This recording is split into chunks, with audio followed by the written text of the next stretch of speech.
Hello everybody, a warm welcome to one and all. I'm Vidhyaashram from the Department of Business Studies in Vidhyaashram PU College, the Temple of Excellence. Guys, thank you so much for all the comments and the love which you people are sharing with me and Vidhyaashram. Now we are in the 5th session of the 5th chapter, Organizing. What exactly organizing is? Bringing together, right? Bringing together three things, that is physical, manpower and finance, for what? To accomplish the desired objective by the management. Now we are in the 5th session. What exactly it is? We're gonna learn something about centralization. What is it? Centralization. What do you mean by centralization? I'll tell you, centralization means one person who is commanding everybody. That is like the entire authority lies in only one person or few people.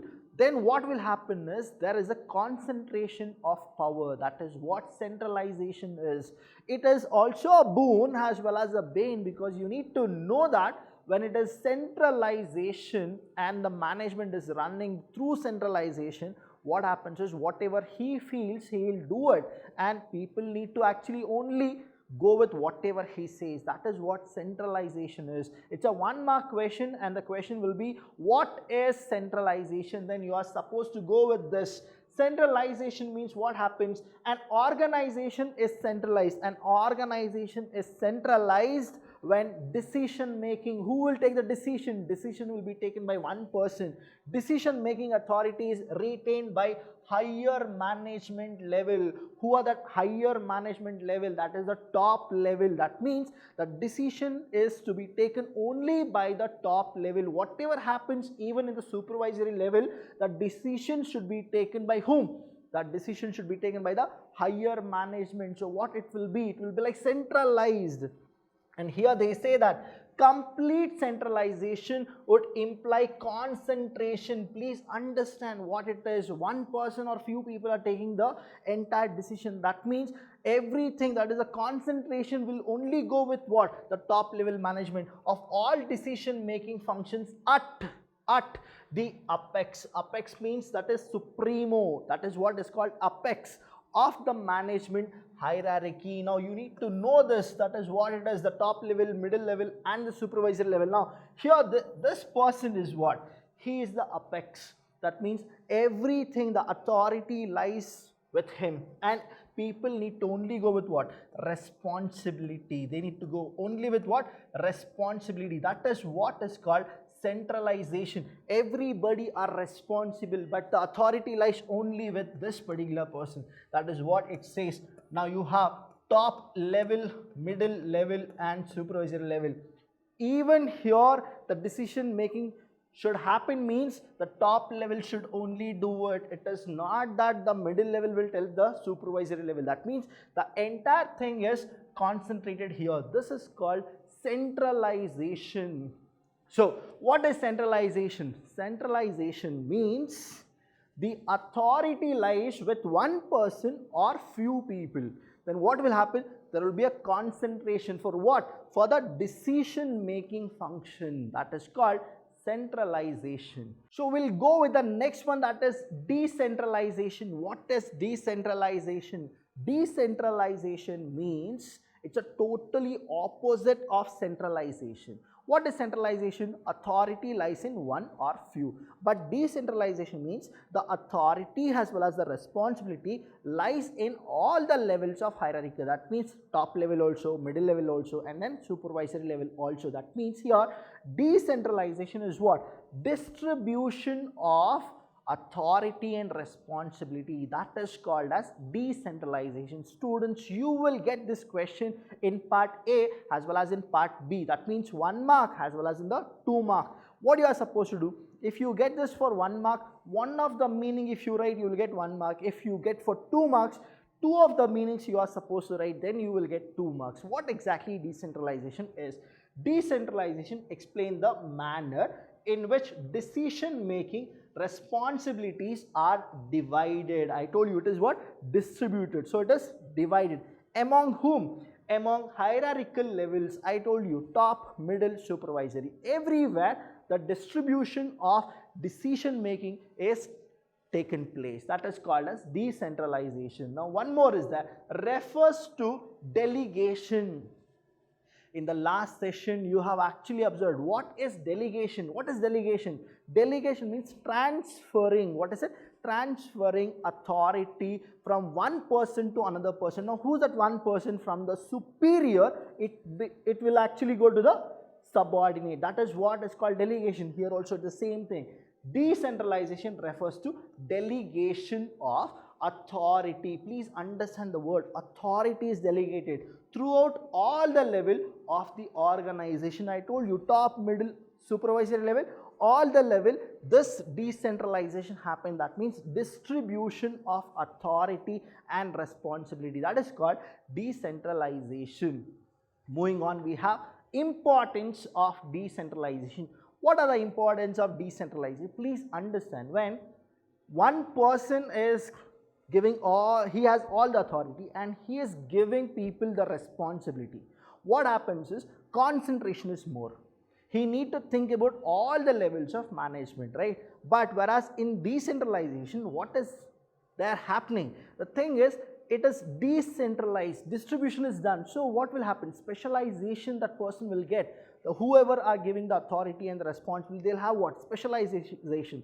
Then they will not have anything called the dead target. So here, what are the importance? The first thing is, you will actually get the confidence of the employees. What is the first one? Develops initiative among subordinates. The minute you give them power, that means you are giving the power to all the people. Now what will happen? They will do something. Creativity is increased, innovation is increased. That means the efficiency is also increased. That is the first one. Develop initiative among whom? Subordinate, because the superior is giving the powers to whom? To the subordinates. So automatically what happens is subordinates will work properly. The next thing is, it develops managerial talent for the future. That means, whom should we give this responsibility? That means what? They'll have a clear-cut vision that who are the people who are efficient in their workplace. That is what will happen. And then the managerial thing, that means what? All your planning, your organizing, staffing, directing and controlling, they'll get to know properly. And then what will happen in future, it is actually a bonus for the company. The next thing is quick decision making. Please understand here, quick decision making. I'll give you an example here, students, right? You have these tires. Now you have this A, B and C. Here you have B dash and C dash. Now understand, the organization is not just A, B, C or A, B dash or C dash. It is like it runs to 1,70,000 employees. So understand this. If C wants to take any kind of a decision, now what the concentration, centralization is, C need to tell it to B and the B will take permission from A. A will tell yes. Okay, yes, you can go, proceed. Then what will happen? A will tell this to B, B should tell it to C. That is what happens in centralization. That means here decisions are not made very quick. Supposingly, it is what? Decentralization. C wanna do something in his position, it can be done. The reason is what? C also have something called authority and responsibility. So what will happen? Quick decision making will happen.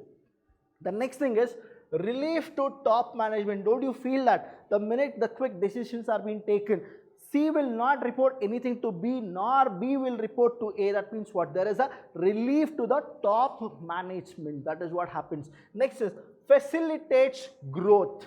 Yes.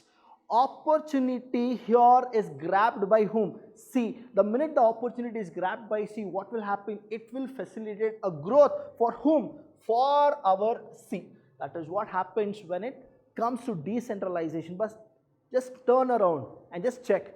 If it was centralized and like spur of a minute that opportunity was supposed to be utilized, but because the concentration was in A, and C should tell it to B, B will tell it to A, later A will revert back. So what will happen? Opportunity lost. So that is what happens here. And the next thing is better control. The reason I'll tell you, better control. Now if it clicks, whatever the decision is taken by C, then it is boom, no issues, right? But whatever the decision taken by C goes for a flop. Who's accountable? Only C is accountable. Who is accountable? Only C is accountable. That means he should have a huge kind of a impact where the efficient workers should be there and they need to do everything properly. That means what? Everything is in the control of whom? The C. That is what the decentralization gives. That is authority, responsibility as well as accountability. That is why they'll have what? Better control. This is the importance of decentralization. Moving on, we have the comparison. Let's compare delegation, decentralization. What is actually there? We have this comparative statement wherein we have something called the basis. That is on what basis they are different from one another. So you have the basis, right? The first basis is nature. What is it? Actually, how it started, what exactly it is.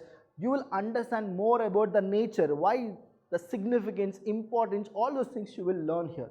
The first thing I'll go with delegation here. Let's go with A, and decentralization, let's go with B. Okay? Understand this. A is delegation and the B is decentralization. On the basis of nature, delegation is a compulsory. Delegation is what?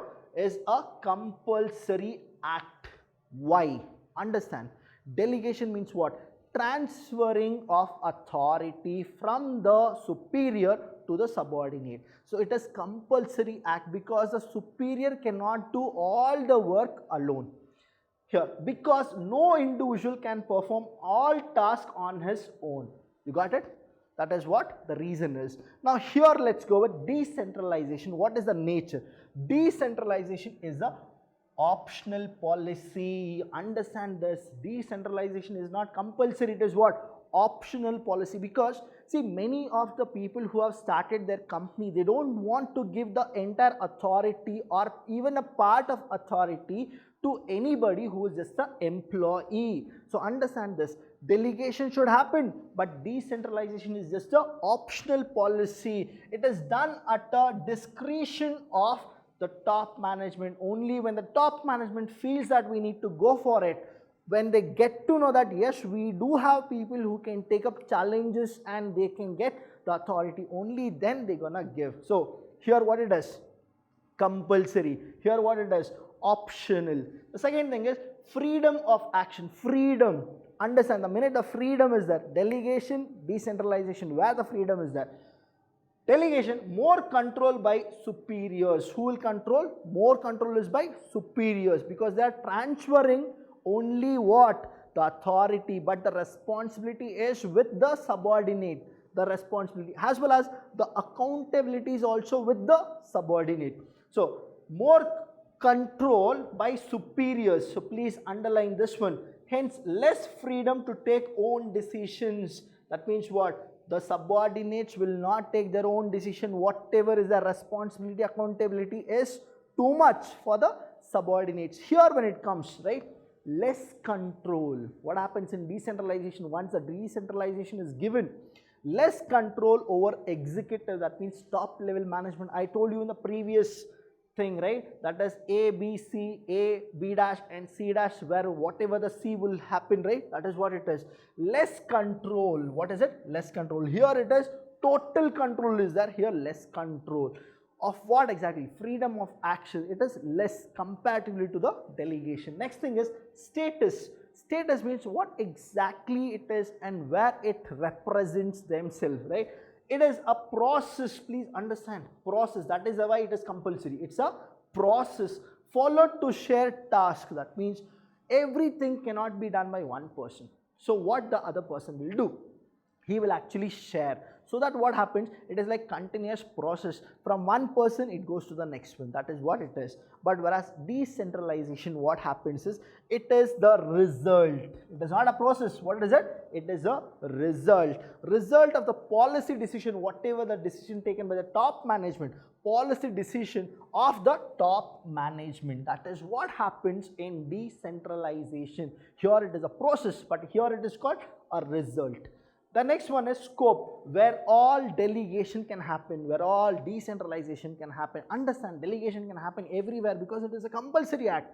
Decentralization happens only because of the top level management, they feel that, so that will happen. Here, scope, it has narrow scope, underline. Here there is a little demerit. Here it is not a broad mind, it is what? Narrow mind. It has a narrow scope, it is limited to superior and his immediate subordinate. That means what? A is there, B, C. A will give the delegation to B. B will be responsible to A. That is narrow. Whatever happens, it is like immediate. That is what it is called, immediate. Whereas decentralization means you have 190 employees or you have 1 lakh employees. Decentralization is huge actually. So it has wide scope. What is it? It has wide scope.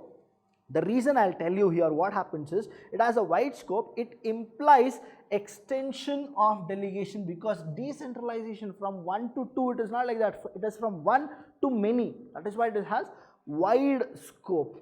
And the next thing here, purpose. What is the purpose? Why do we need this? What is the exact purpose of it? To lessen the burden of the manager. It is only for what? To lessen the burden of the manager. Here please understand, here you have somebody called the superior and you have subordinate. Now the work of superior should be minimized, that means cut off. So what he'll do, he'll throw all his work to whom? To the next immediate subordinate. Whereas in decentralization, you have 1 lakh employees, right? So from 1 to the entire 1 lakh means what will happen? Just understand here. To increase the role of subordinate, what should happen? That means everybody should work, everybody should get the work efficient. That is why it happens like this. In the organization, by giving them more autonomy. What is autonomy? That means power. That is called as autonomy. So these are the differences, or we can say comparative view, right? What is it? It is all called as the comparative view of delegation and decentralization. If I go with a conclusion whether delegation is important or decentralization is important, I told you the first basis itself, delegation is compulsory. What it is? It is compulsory. And it is what? It is exactly a process. What is it? It's a process. So you will have delegation. When it comes to decentralization, what exactly it is? It is not suitable for a small company or a small firm. The reason is you can go with centralization, but when it comes to a gigantic company, MNC company, all those companies which has like more turnover, more employees, you should go with decentralization. The reason is what? It is a wide scope. It is what? It is a wide scope. That is what it is. Guys, if you have any doubts with this session, that is, I've done centralization, decentralization, importance of decentralization, and then a comparative view of delegation and decentralization. You can call us, you can message, you know what exactly you are supposed to do. Your Abhilash sir is always for you, as well as Vidhyaashram is only for you. Thank you so much. I'll see you when I see you.